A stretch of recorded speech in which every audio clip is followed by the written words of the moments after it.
जी अस्सलाम वालेकुम, कैसे हैं सब? उम्मीद करता हूँ सब खैरियत से होंगे। पाकिस्तान तहरीक इंसाफ की जो क़यादत है, इनके दरमियान बहुत ज़्यादा इख्तलाफ हैं और ऐसे लगता है नाजरीन के जो बहर की जो डेवलपमेंट होती हैं, जो बहर की खबरें होती हैं, जो बहर की जो कुछ भी चल रहा होता है, जो 26 नवंबर को इस्लामाबाद के अंदर हुआ, वो इमरान खान साहब को क़यादत जाके नहीं बताती। ये बहुत सारी चीज़ें ऐसी हैं कि इमरान खान साहब से छुपाई जाती हैं, इमरान खान साहब को अंधेरे में रखा जाता है। बहरहाल इमरान खान साहब को तकरीबन चीज़ों का पता होता है, वो सब चीज़ों को जानता है, लेकिन फिर भी जो क़यादत है वो सारी चीज़ें इमरान खान साहब को जाके नहीं अंदर शेयर करती और बाहर भी वो बातें बताई जाती हैं पब्लिक को जो जिनका रियलिटी से कोई वास्ता नहीं होता। वो इमरान खान साहब की ज़बान नहीं होती, वो ज़बान बाहर आके बोली जाती है। कल हमने देखा कि इमरान खान साहब से सलमान अकरम राजा, बैरिस्टर गौर और जी मोहम्मद अली खान साहब की मुलाकात हुई है, बाकी वकला की भी मुलाकात हुई है, सहाफ़ियों की भी उनसे मुलाकात हुई है जो सहाफ़ी यानी हुकूमती साइड के सहाफ़ी हैं। तो कल इमरान खान साहब से उनकी फैमिली की मुलाकात नहीं करने दी गई। तकरीबन 1.5 साल में अलीमा खान भी यही बोल रही थी कि 1.5 साल में ऐसा हुआ कि जब मतलब वकला को, क़यादत को, सहाफ़ियों को मुलाकात करने दी जा रही हो, लेकिन उसकी फैमिली के मेम्बरान को कोई मुलाकात नहीं करने दी गई। क्यों? फैमिली के जो मेम्बरान हैं जो जाके मुलाकात करते हैं वो बातें इमरान खान से शेयर करते हैं जो बैर जो हालात चल रहे होते हैं। कोई बात को छुपाया नहीं जाता, किसी चीज़ को अंधेरे में नहीं रखा जाता, सारी कुछ रियलिटी जाके शेयर करते हैं और फिर जो इमरान खान साहब का पैगाम होता है same to same world to world आके बाहर वो शेयर करते हैं। तो अब इसी वजह से कल अलीमा खानम को भी मुलाकात नहीं करने दी गई, बाकी उनके भांजे आए हुए थे उनको भी मुलाकात नहीं करने दी गई। तो जिन लोगों ने जाके इमरान खान से मुलाकात की उन्होंने बाहर आके कुछ और शेयर किया। जो आप इमरान खान बैरिस्टर गौर का मैं थोड़ा सा फिर बैकग्राउंड में आपको बता देता हूँ। बैरिस्टर गौर ये कह रहे हैं कि इमरान खान साहब ने शहादतों के ऊपर अफसोस का इजहार किया। उन्होंने ये कहा कि गोली दोनों तरफ से नहीं चलनी चाहिए थी, पंजाब की क़यादत का शुक्रिया अदा किया। यानी इस तरह एक धीमी आवाज़, एक डरा हुआ लहजा, एक मतलब मायूस कुन आवाज़ कि जैसे कोई कंप्रोमाइज़ हो रहा हो, जैसे कोई मामलात जो है ना डील की तरफ जा रहे हो, यानी एक डरा डरा सहमा सहमा लहजा बैरिस्टर गौर ने आके पब्लिक के सामने शो किया। फिर इमरान खान साहब के अपने फेसबुक अकाउंट के ऊपर, ट्विटर अकाउंट के ऊपर उनका पैगाम जारी होता है। उसमें और बैरिस्टर गौर की आवाज़ में ज़मीन आसमान का फ़र्क है, कुछ भी मैच नहीं करता। वहाँ पे इमरान खान साहब बड़े जो जो उनके अकाउंट से बातें शेयर होती हैं उनमें बड़ा गुस्सा, एक मतलब एक तगड़ापन, एक बहादुरी वो शो होती है। उनमें वो ये कहते हैं कि जनरल डायर वाला इन्होंने काम किया, मेरे लोगों को जो है ना निहत्ते लोगों को शहीद किया। बैरिस्टर गौर ये कहते हैं कि जो 12 लोग शहीद हुए जिनका डाटा हमने पब्लिक के सामने रखा, शेयर किया, उसके अलावा कोई भी अगर 12 से ज़्यादा की खबर देता है कि उस शख्स का हमारी पार्टी से, हमसे कोई वास्ता नहीं है। ये बैरिस्टर गौर कह रहे हैं कल मीडिया के साथ। इमरान खान साहब का जो ट्वीट या फेसबुक के ऊपर जो बात शेयर होती है उनमें वो ये कहते हैं कि हमारे सैकड़ों लोग जख्मी हुए हैं, दर्जनों शहीद हुए हैं, दर्जनों शहीद हुए हैं, सैकड़ों जख्मी हुए हैं। पंजाब की क़यादत का उसमें उन्होंने किसी किस्म का शुक्रिया अदा नहीं किया और बाकी उन्होंने फिर जो भी आगे बातें की वही की कि मैं जो मेरे लोग शहीद हुए मैं इनके हक में खड़ा हूँगा, वो पाकिस्तान में हो या दुनिया भर में मैं इनकी आवाज़ बनूंगा, मेरे लोगों के साथ ज्यादती की गई। फिर ये तासुर दिया जा रहा है कि इमरान खान साहब ने शंगजानी में बैठने की बात की, लेकिन इमरान खान साहब के पैगाम में कोई शंगजानी का जिक्र नहीं है। इस्लामाबाद डी चौक एनफ और कोई राय नहीं है कि एहतजाज का मकसद क्या होता है, प्रोटेस्ट का मतलब क्या होता है। कोई अगर मेरे खिलाफ प्रोटेस्ट कर रहा हो, मेरे घर के बाहर प्रोटेस्ट नहीं करेगा, मैं उसको बोलता हूँ नहीं जी मेरे घर से 5-10 किलोमीटर जाके दूर प्रोटेस्ट कर, तो मुझे वहां फर्क थोड़ी पड़ेगा। मेरे घर से 10 किलोमीटर दूर कोई प्रोटेस्ट कर रहा हो तो मेरी जात को तो कोई फर्क नहीं पड़ता। मेरी जात को फर्क तब पड़ेगा कोई मेरे घर के सामने प्रोटेस्ट कर रहा हो। तो प्रोटेस्ट का मतलब ये होता है कि आप जिसके खिलाफ प्रोटेस्ट कर रहे हो उसके मुंह के सामने खड़े हो, उसको बताएं कि मैं इतनी पब्लिक को लेकर आया हूं, मैं अपना हक मांगने के लिए खड़ा हूं। तो ये तो कोई तरीका नहीं है कि प्रोटेस्ट करने के लिए आप डी चौक पे ना आए, आप जी शंगजानी में बैठ जाए। ये बहुत सारी चीजें हैं जिनमें बड़े सवाल उठते हैं। इमरान खान साहब जेल के अंदर बैठे हुए, उनके गिरफ्तारी वारंट जारी हो जाते हैं। जो कल क़यादत गई है उनको क्यों नहीं गिरफ्तार किया जाता? वाई? बैरिस्टर गौर साहब, सलमान अकरम राजा, मोहम्मद अली खान और फिर उन लोगों को मुलाकात कराई गई जो लोग एहतजाज में शरीक ही नहीं थे, जिनको पता ही नहीं है इस्लामाबाद में क्या हुआ, ये तो मौजूद नहीं थे। उन लोगों को मुलाकात कराई जाती जो लोग थे, जिनको पता था, जिन्होंने अपनी आंखों से देखा, कानों से गोलियों की आवाजें सुनी, आंखों से देखा लोगों को तड़पते हुए, लोगों को खून में जो नहलाए हुए लोग थे, जिनकी पोजीशन खराब थी, अपने अपने हाथों में लोगों को मरते हुए उठाया। तो ये सारी सूरत है, वो ही इमरान खान साहब को जो है ना क्लियर सूरत हाल बता सकते थे, बताते थे कि ये पोजीशन है बैर की। तो उनको अंधेरे में रखा जा रहा है। इसके पीछे क्या रीजन है? जो क़यादत है या तो ये चाहते नहीं है कि इमरान खान साहब बहर है, या फिर इमरान खान साहब को वो बात नहीं बताते कि कहीं इमरान खान साहब का जो है ना मतलब कोई इससे ज़्यादा यानी स्टैंड लें, इससे ज़्यादा मौका सामने आए।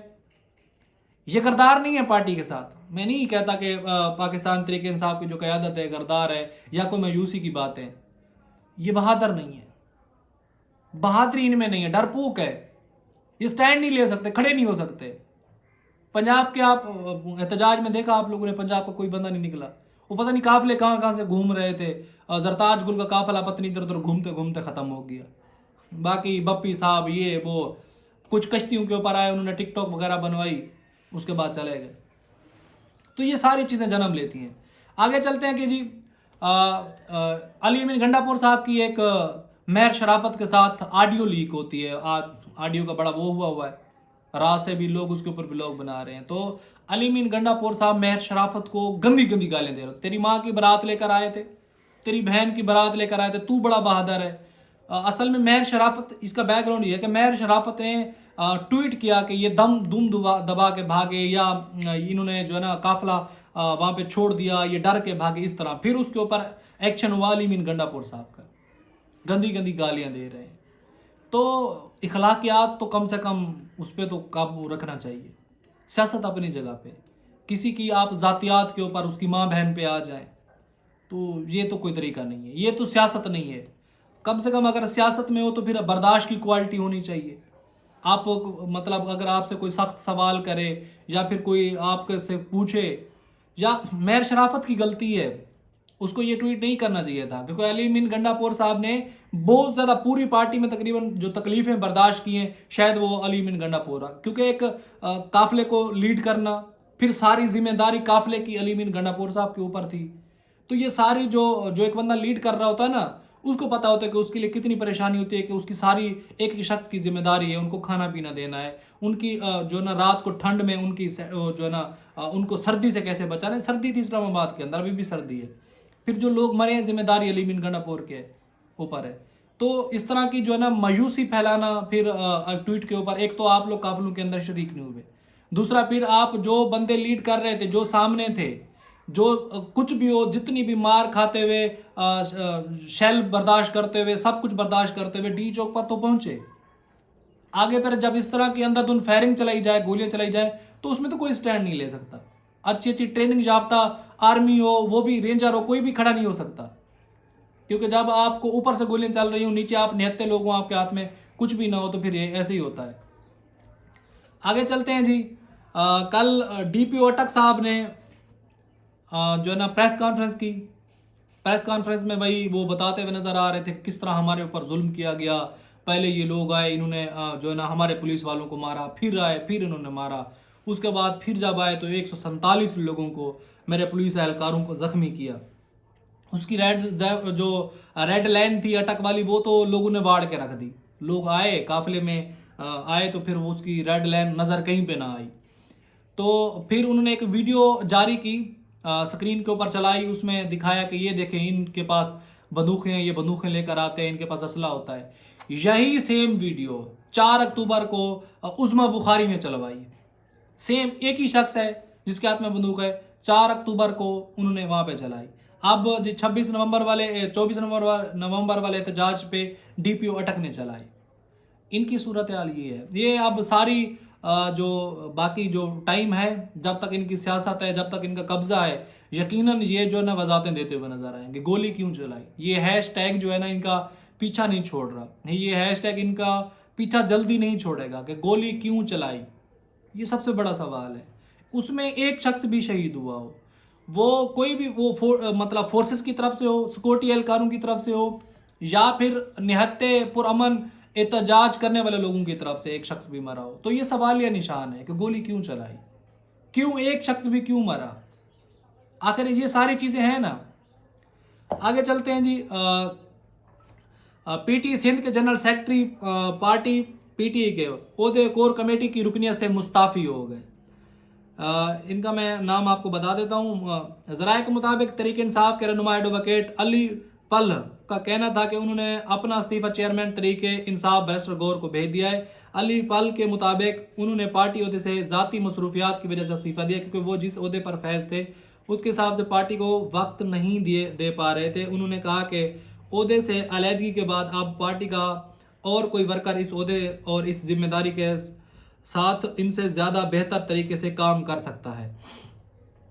ये जितने भी अब छोड़ेंगे ये ज़ाती मसरूफियात की वजह से छोड़ेंगे, क्योंकि इनकी कुछ ऐसे लोग हैं जो प्रेशर नहीं बर्दाश्त कर सकते। जाहिर सी बात है, अब एक सिविल मार्शल लॉ लगा वो इस तरह की सूरत हाल हो कि आप लोगों को ये ख़तरा हो कि हमारे बिजनेस में इस्तेमाल किए जा सकते हैं, हमें उठाया जा सकता है, हमारी फैमिली के लोगों को जलील किया जा सकता है, हमें किसी भी तरह से टॉर्चर किया जा सकता है, तो फिर आप इसने मुश्किल वक्त में अगर स्टैंड ले सकते हैं तो यकीनन आप बहादुर शख्स हैं कि जुल्म के खिलाफ खड़ा होना सबसे बड़ा जहाद होता है। तो अगर आप स्टैंड नहीं ले सकते, यकीनन हज़ारों करोड़ों लोग दुनिया में, अगर हम माजी की मिसाल उठा के देखें, वो लोग मर गए जो मौत से डरते थे। मौत तो बरहक है, उन्होंने आना है। अगर वो मौत किसी मतलब अगवाकारों के हाथ में लिखी हुई है तो अल्लाह वहीं आपको मौत देगा।